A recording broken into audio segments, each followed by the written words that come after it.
Can everybody see what I'm looking at here? My screen is fully shared, yes? Yes. Excellent. Okay. So, balance is a biggie. And we talk about it a lot when we talk about composition, but we don't talk about it a lot when it comes to just simply the arrangement of shapes. So, let's jump into it. Um, Balance, as one of the design principles, is crucial to your understanding and development as a composition maker. And there are three main types of balance, although we'll talk about alternative forms of balance as we move forward. But the ones that you want to kind of memorize are symmetrical, asymmetrical, and radial. Radial meaning radiating. Okay, so generally, when we think about balance, it's a little bit more of an abstract concept. So it goes beyond just the physical world in three dimension. Balance, as you know, um, is it actually deals with gravity, right? So balance in art refers to the distribution of the weight of a composition. It is either actual, as in three-dimensional form, like in a sculpture, or it's apparent, like we'll be dealing with in two-dimensional art. So Polyclitus, who was believe it or not, in the ancient world, a very, very famous sculptor, first understood that the shift in body weight in a sculpture dealt with this sort of beautiful asymmetrical balance. 10 points to Gryffindor if you can tell me what that male sculpture is doing other than standing. It's a fancy Italian word. Do any of you know it? Contrapposto. Bing, bing, bing. Good job. 10 points to you. Um, Now, contrapposto basically means that the artist is shifting the figure while it's standing to put most of its weight on one leg, and that one leg is completely vertical. It's considered to be the most beautiful, balanced posture of the body. And what it did is it took this sort of stoic, very rigid, symmetrical representation of the figure in the ancient world and catapulted it into a naturalistic future of Hellenism and Hellenistic Greek art. And so that's when figures started to become incredibly lifelike. And it really did change the face of the visual arts. So there's actual balance and pictorial balance. And actual balance actually means gravity. It has weight. You can weigh it on a scale. Sculptures have actual weight, right? Pictorial balance is a little bit more complex and abstract. So the first device that we're going to talk about in terms of composition is the obvious symmetrical balance. This might also be referred to as formal balance or classical balance. Now, it's not completely accurate as those two things, so we'll call it symmetrical balance. But the thing about it is oftentimes you will see symmetrical balance utilized in religious, spiritual, or meditative imagery. So when you walk into typically a church, which many of you are going to be fairly familiar with, even though there's going to be some asymmetrical elements, the majority of the space is going to be, if divided in half, very symmetrical. And what this does is philosophically, it touches on whether you're a believer or not, the maker is touching on this sort of intrinsic um, subtextual understanding that God creates in order. Okay? So we'll see this again and again in the classical world, but also the resurgence of classical learning in the Renaissance. This is the School of Athens, done by Raphael. And what you're seeing here is the space itself is almost completely in symmetrical order here. If it were cut in half, it would reflect itself onto the other side. Now, the figures themselves create an alternating balance that actually disjunctively um, pushes the order into something that's a little bit more asymmetric. But we see this, especially if we're looking in Eastern art, if we're looking in art of the Pacific Northwest, in the native indigenous population, like here, which is a totemic or totem image that you would see woven onto the fabric of a garment. And this obviously sort of deals with the sort of perfection and balance of the natural world. Okay, so oftentimes you'll see those in images and dealing with that kind of philosophical background. We also see it in contemporary art. Here we've got the work of a famous artist who I can't pull out of my memory right now. Robert, no, can't pull it. Ooh, and it's recorded. But this is an artist who works with painting and silkscreen. He's living today, and he does these sort of hyper-realistic landscapes and cityscapes that play on symmetrical divisions. So the notion of step on versus the other side, no pets, is the phrase itself reversed, right? So he's playing on the symmetry of both the image, but also the word and phrase itself, which touches on, of course, the content of the work, which is about, sort of things getting lost in translation when they're actually repeated. So we have an example of the three forms of balance that we'll actually talk about. Symmetrical balance, which is very, very obvious. It's the same on both sides. Asymmetrical balance, which plays off of, it's still balanced, but it uses asymmetry as a means to create that sort of aesthetically pleasing design. And then, of course, the unbalanced. And what cardinal sins does this unbalanced image commit that you've learned up into this point? Look hard at that unbalanced image and tell me why it doesn't work. Somebody help me. Because the circle is all the way in the corner. Yeah, and what about that corner? It's touching the edges. Bingo. And so we literally have an image, a form or a volume that is pressed into the edge of our picture plane. So using fancier words, I'm saying exactly what you did. So it's not only touching the edges, but it's touching both edges, and it's far, far away from the dominating volume. So what's happening is there's no counterbalance. So we have all sorts of things going wrong in this unbalanced image. And what that's going to do is it's going to create discomfort in you, okay? Not only a visual and aesthetic discomfort, but actually a physiological discomfort. Does your stomach hurt a little bit longer looking at this a little longer? You can almost feel that little ball like the pit in your stomach. So asymmetrical balance plays on this sort of understanding of the counterpoint to another element. It's reactive, it's responsive. That brings us to, if we're talking about symmetrical balance, something that's known as all-over pattern or the all-over effect.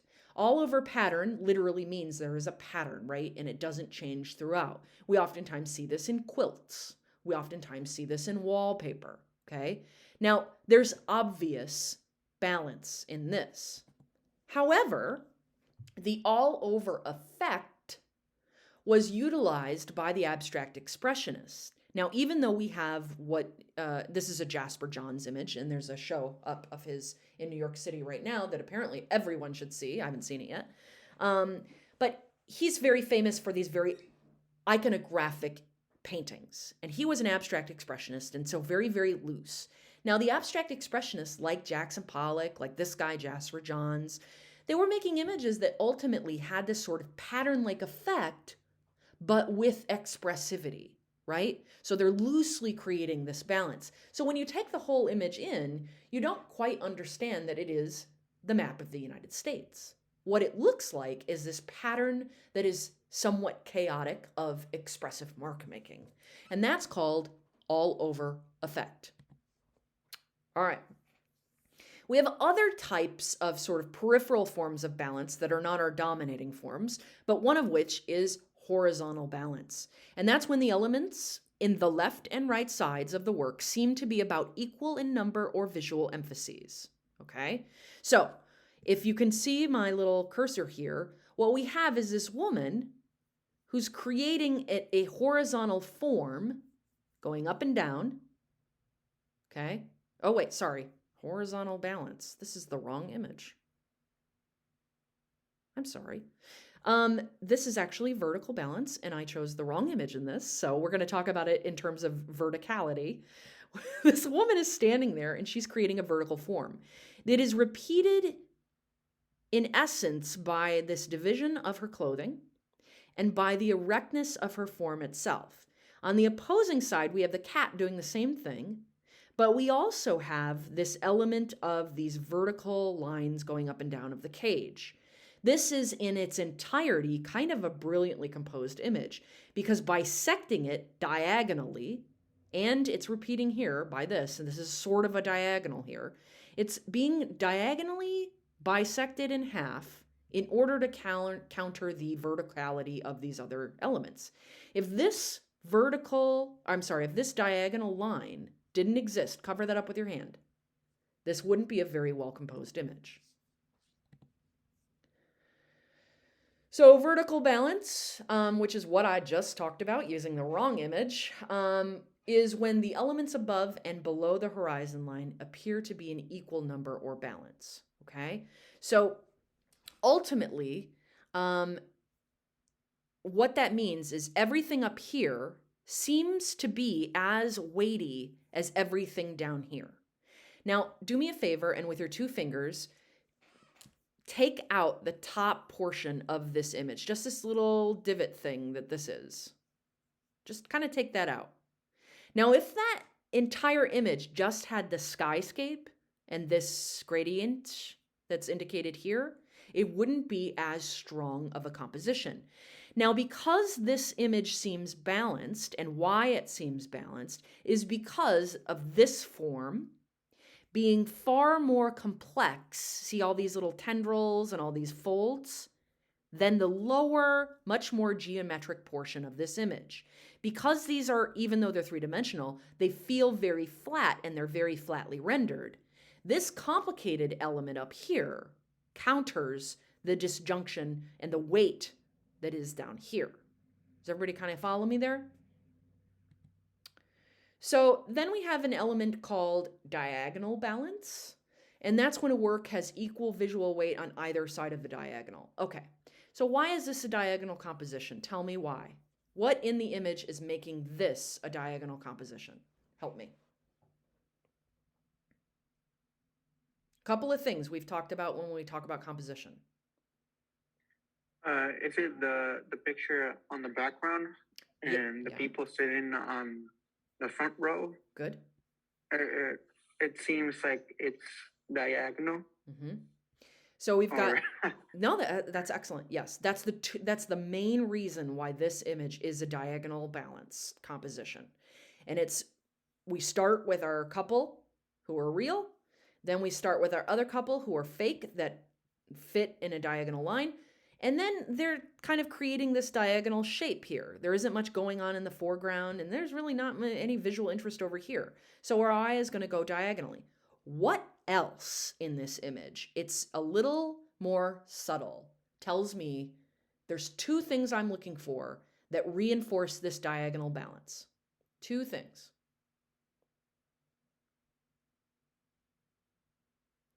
One might relate to color. It's the orange in the back. Ding, behind ding, the ding. blue. Ding, ding, ding. That orange and that blue are really disparate and very different than the rest of the image. That orange tells me where to look after I look at this blue wall here with this couple. So I bounce over here to this orange. And that orange is further pulling me up. All right, there's one other thing I'm looking for that tells you that this is a diagonally balanced image. It's fairly subtle. It has to do with implied line.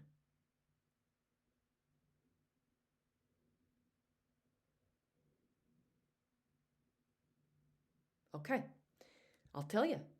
It's the direction that this woman is facing. Remember that implied line can be implied with the glance of a face or the point of a finger? She is literally looking towards the center at the man who ultimately, through his form, occupies the beginning of our diagonal. Okay? Not to mention her leg reinforces this diagonal because it's facing away. And so it's just bisecting this image.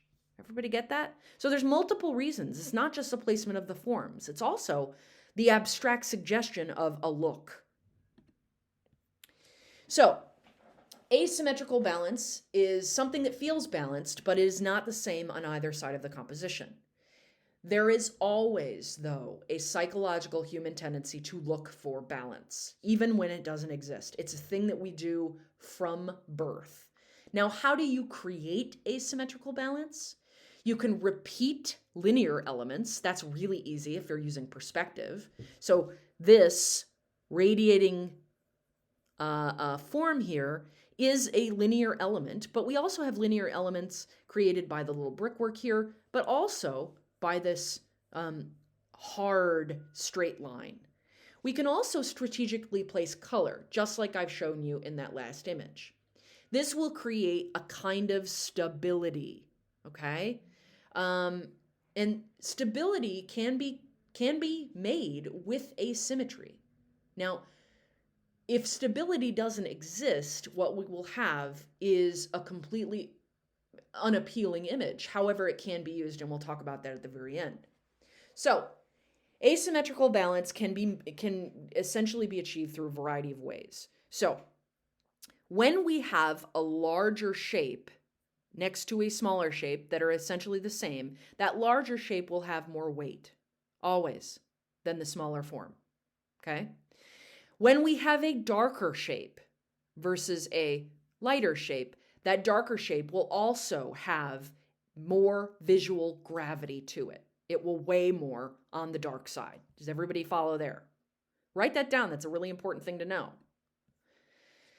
Examples of asymmetrical balance can essentially teach us how to understand the solution to the problem, which is creating a visually dynamic composition by using counter weights, okay? So if we look at this Hiroshige Japanese print, you all know how I love the Japanese prints from the Edo period.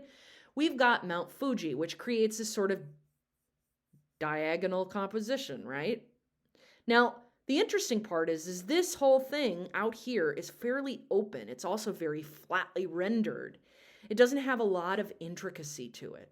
Now, this whole area up in front, if we take out the people, if we imagine that they are not there, it's a very imbalanced composition because everything seems to be weighted over to the right of the image. But when we take something that has psychological weight, but also visual weight because they're highly colored, yellow, blue, we also see this pattern which creates visual interest. And we also see a little bit of dimensionality in them in that they are different and differently rendered than the rest of the image. So even though that they're small, they create a visual balance to a fairly large image. Does everybody follow that? Not to mention, they're reinforcing this composition that is going to be leading into the background, which doesn't have anything into it because of the direction of their faces and because of the direction of their bodies. Now, we can still do this with a kind of minimalist approach. Can any of you tell me why this image feels balanced? What specific things in it might yield a kind of balanced composition? They're very subtle.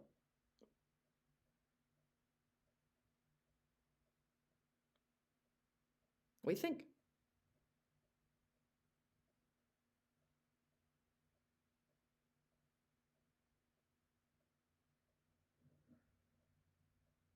Anybody there? The touch of the piece of furniture in the background, which is sort of balancing out her figure, and the cigarette and her hand that's sort of leaning in that direction. Good. There's maybe one other, that's excellent. And those are super, super subtle, right? One other thing in that background that I'm looking for. It's a three things. Excellent. What's happening over here with the light that is not happening over here? The light is like A shadow with a background. Right. And what did I say dark shapes have that light shapes do not?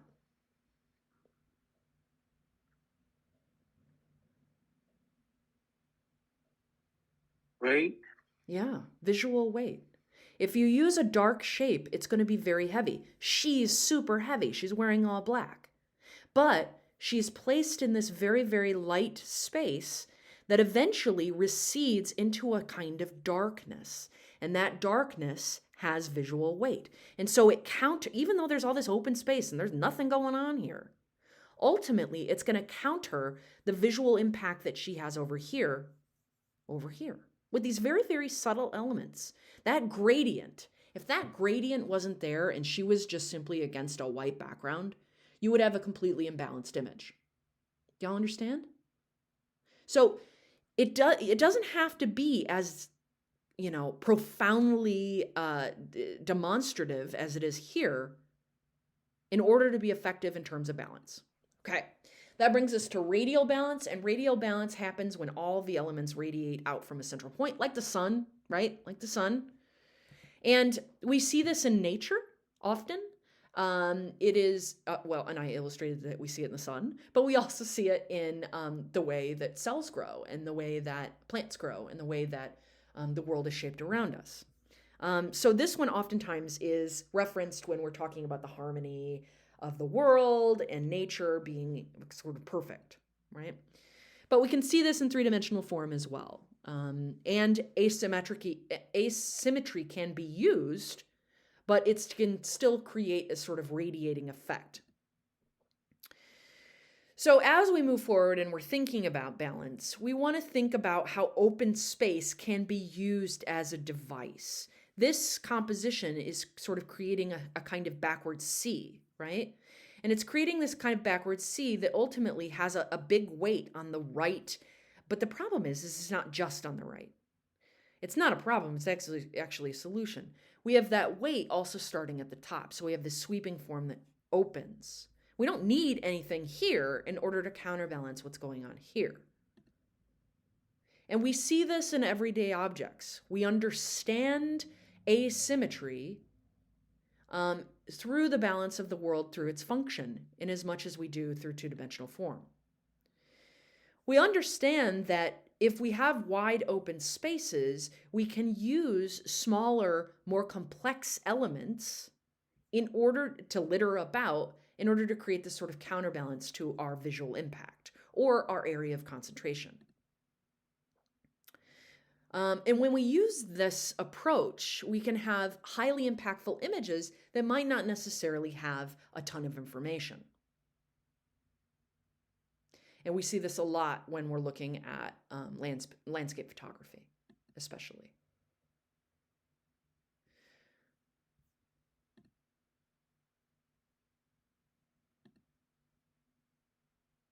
So asymmetry is ultimately about understanding the counter to your focal point. Understanding that this guy right here is going to be our focal point for a number of reasons, because he's drawn differently than everything else, because he's a human being and psychologically we're drawn to him, but also because of the way these shapes are organized in order to radiate back into a line that is held by our man. But this ultimately is not a composition that's meant to throw you throughout. This subtle cross here tells us that there's more going on beyond just the linear rendering. Balance can happen in a variety of ways. If we use a fairly intricately depicted element or shape, it can be counterbalanced with something such as simple as darkness. We can have a highly complex image with a lot going on in terms of diagonals and dynamism, and then we can counterbalance that with simply a dark form that presents a kind of obstruction to our pathway.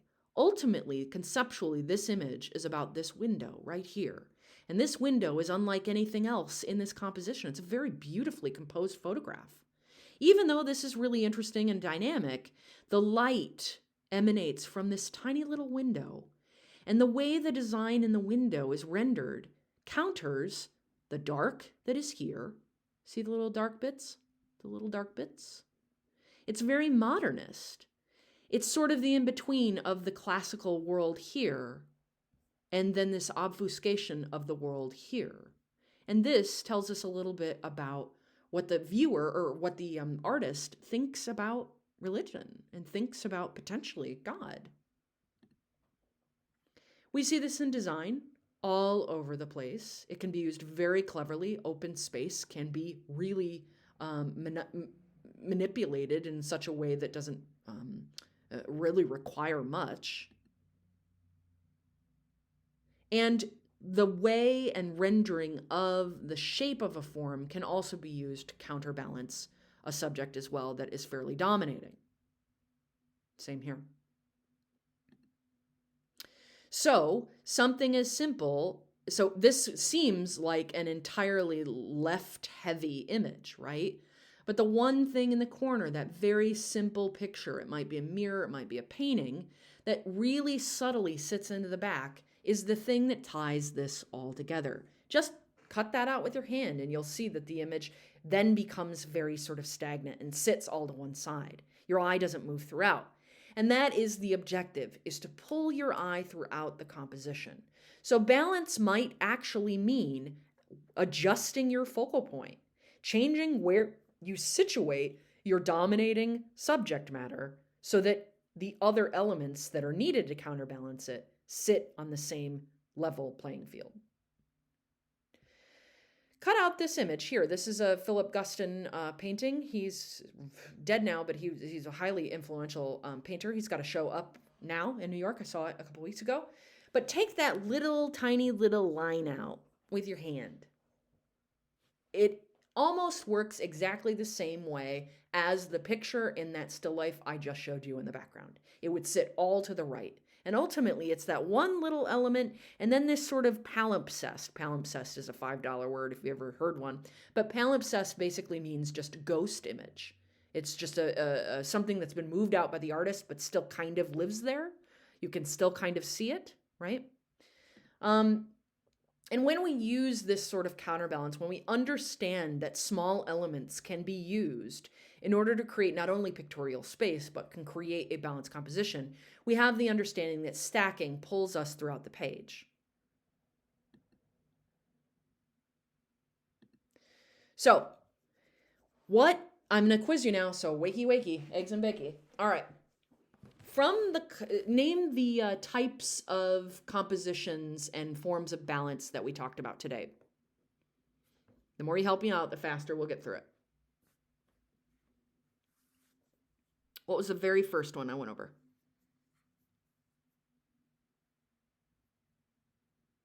Asymmetrical. Good. That's one. What's the next one?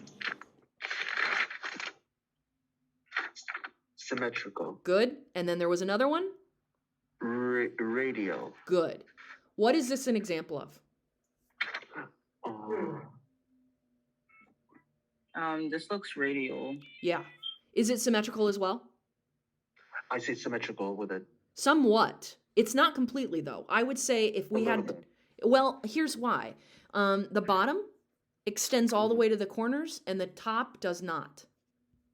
Right? So I would say that it's radial, slightly symmetrical. Not quite, though. Okay, good.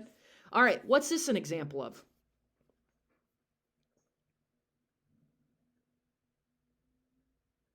What form of balance is being used here in this landscape? Painting, by the way, not a photo. Painting. Asymmetrical. I heard a new voice. Who is that? Me. I said horizontal. It is. What else? It's definitely not symmetrical, is it? No. It's Asymmetrical. Yeah, Good. asymmetrical. Yes. So the thing about this image is that it's balanced not because this is a clean transition in this blue. It's balanced because of these really, really subtle shapes and these very subtle diagonals that are created by the lines of the clouds. You understand? Okay. So as we play with balance, we understand that it is kind of vital to understand it and to use it as a means to create an aesthetically, visually appealing composition.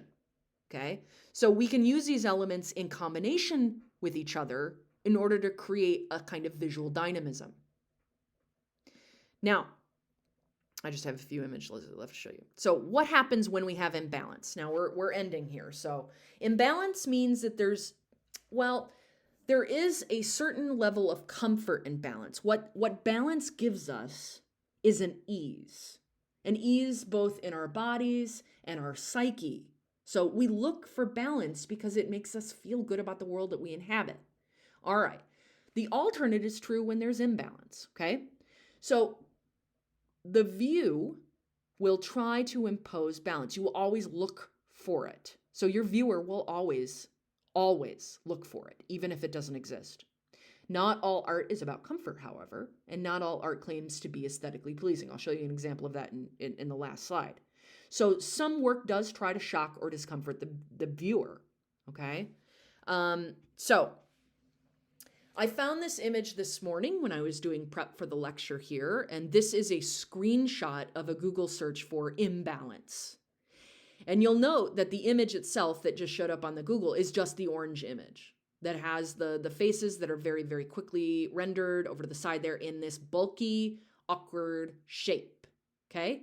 And we have no counterbalance in this image, right? So it's a completely imbalanced composition. Notice the title of the screenshot of what that image is used for: to understand your company's gender imbalance.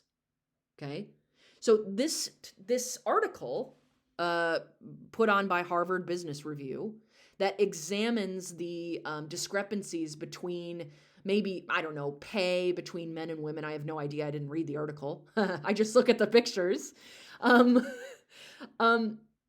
The image is actually an unsuccessful composition because there is no counterbalance. It's not aesthetically pleasing. But the point is made by breaking the rules. Okay, so I just want to end on that. So many of the rules that we give you in your foundations level classes, which is what you are currently in, exist to show you how to break them to great effect. The world psychologically is motivated in our own understanding of ourselves, right? And as we look for understanding of ourselves, pictures and images and advertisements ultimately manipulate us in order to see what we want to see, or in order to what they want us to see. So that is the end of the lecture. I will